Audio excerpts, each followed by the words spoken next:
Buenos días, gente. Una vez más nos encontramos en Historia de la Educación Argentina. Quien les habla, Paola Calenda, les desea un hermoso día.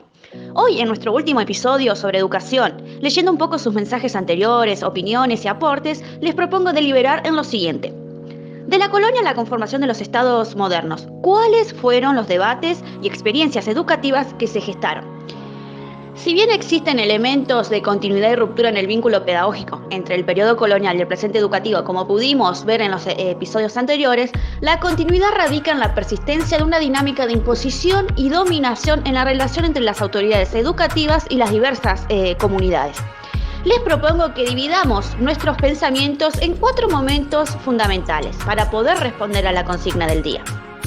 El primer momento es el llamado proyecto evangelizador.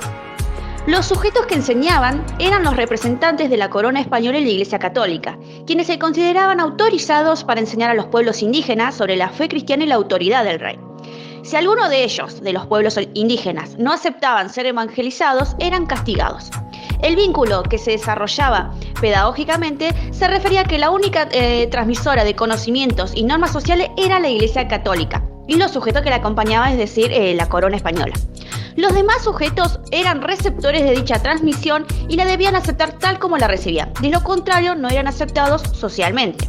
De esta manera se generaba un vínculo autoritario y opresivo, sin dar opción a poder elegir sí o no recibir dicha enseñanza, ya que las consecuencias eran muy crueles. No había un diálogo pedagógico ni una apertura a la comprensión mutua.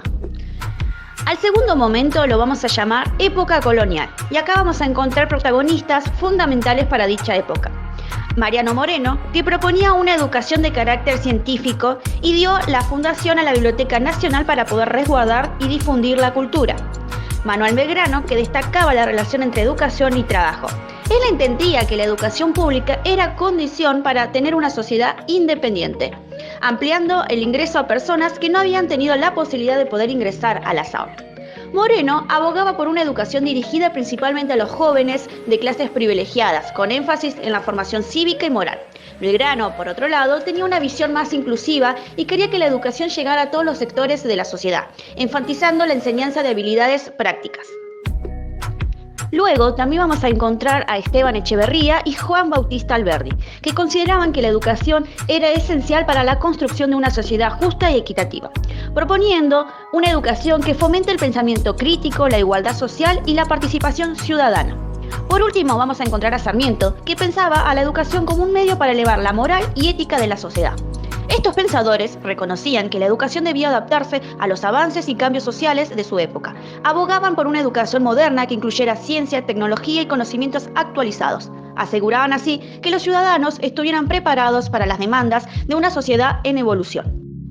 Los métodos de enseñanza que se desarrollaban en la época colonial estaban relacionados con toda forma de castigo que comprometía la integridad de los cuerpos de los niños pertenecientes a las instituciones educativas. Para esto se necesitaba contar con maestros capacitados y con alumnos dispuestos, con entusiasmo y obediencia, a ser formados intelectual y moralmente. Por lo tanto, el castigo tenía un propósito, ya que debía ser aplicado en los momentos que se consideraban oportunos y de manera adecuada, es decir, sancionar para corregir.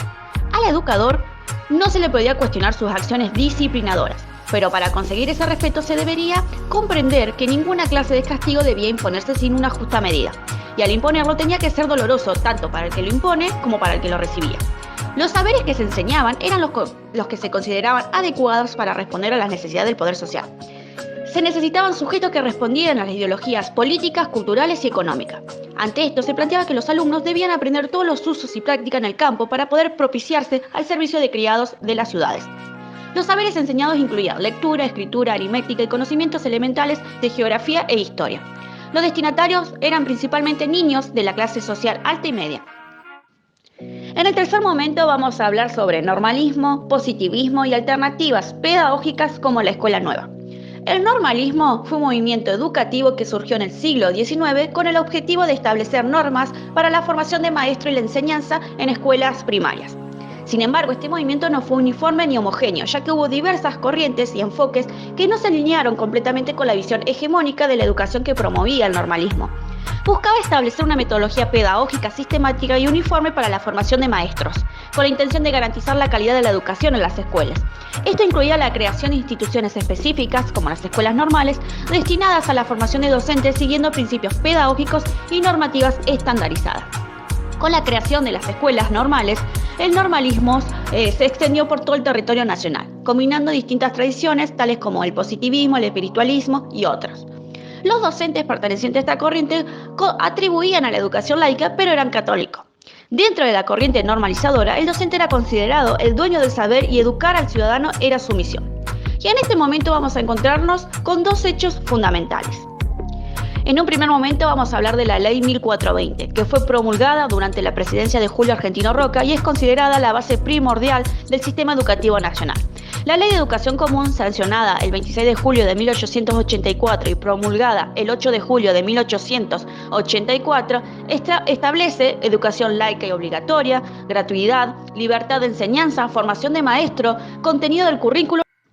Y el segundo hecho fundamental para esta época fue la Reforma Universitaria Argentina, que fue un movimiento que se originó en 1918 y marcó un hito en la historia de la educación superior en el país, proponiendo democratización de la educación superior, participación estudiantil y autonomía universitaria, libertad académica y cátedras libres, profesionalización docente y currículo flexible, transparencia y rendición de cuentas y rechazo a la intervención política y al nepotismo. Y para finalizar con este tercer momento, se destaca algo que es la Escuela Nueva, que fue un movimiento pedagógico reformista de origen europeo que comenzó a difundirse en nuestro país en las primeras décadas del siglo XX. El mismo se destacó por querer mejorar las prácticas del cotidiano escolar, presentando como una alternativa al modelo educativo que la generación del 80 había concebido como parte del proyecto de consolidación del Estado Nacional Argentino. Se quería modificar la organización interna de la escuela y operativizar la práctica pedagógica, así poder garantizar la eficiencia del funcionamiento escolar. Durante el siglo XX en Argentina surgieron diversas alternativas al sistema escolar establecido, impulsadas por corrientes pedagógicas, movimientos sociales y filosóficas, que buscaban transformar la educación. Entre ellas vamos a encontrar a la escuela moderna, la pedagogía de Waldorf, Escuela Nacional de Maestros y Maestras Normalistas, Movimiento de Escuela Unificada y la educación popular comunitaria. Y el último momento lo vamos a llamar los maestros, la edificación y la población. Entre 1951 y 1957, durante el gobierno de Juan Domingo Perón, los territorios fueron provincializados, excepto Tierra del Fuego, que recién fue provincia en 1990. Dado que la enseñanza dependía directamente de la gente, así se llamaba en esa época, y se registraban con alarma en los territorios la falta de maestros y los que habían decían que no eran muy buenos, sumándole los reclamos por edificios escolares. Pero para poder resolver este tema de la edificación, proponían usar los terrenos fiscales ociosos y disponer de los recursos económicos como una solución provisoria. Sugerían emprender la edificación con el albañil pagado por la gobernación para ejecutar obras nacionales. Es más, y también incluían a los soldados que se encontraban en esos territorios. Y en este momento surgen las escuelas salesianas, que se construyeron desde las raíces mismas del sistema educativo, en la conformación de la sociedad territoriana y monopólica en las misiones católicas. Era considerada por los agentes educativos estatales como los verdaderos opositores al sistema de la educación pública, laica y gratuita. En esta escuela se proponía un sistema preventivo que reforzaba todos sus pensamientos, sus creencias católicas. Pero la congregación salesiana supo captar los intereses de los sectores que solicitaban educación y eran de las poblaciones indígenas y chilenas. La escuela pública y la salesiana constituían dos modelos totalmente diferentes, que representaban dos tendencias o dos fuerzas contrapuestas. Y de esta manera damos respuesta a la consigna del día de hoy, a nuestra última consigna, sí, en Historia de la Educación Argentina. Muchísimas gracias por escucharme. Una vez más, los saludos. Gracias por todo. Paola Calenda.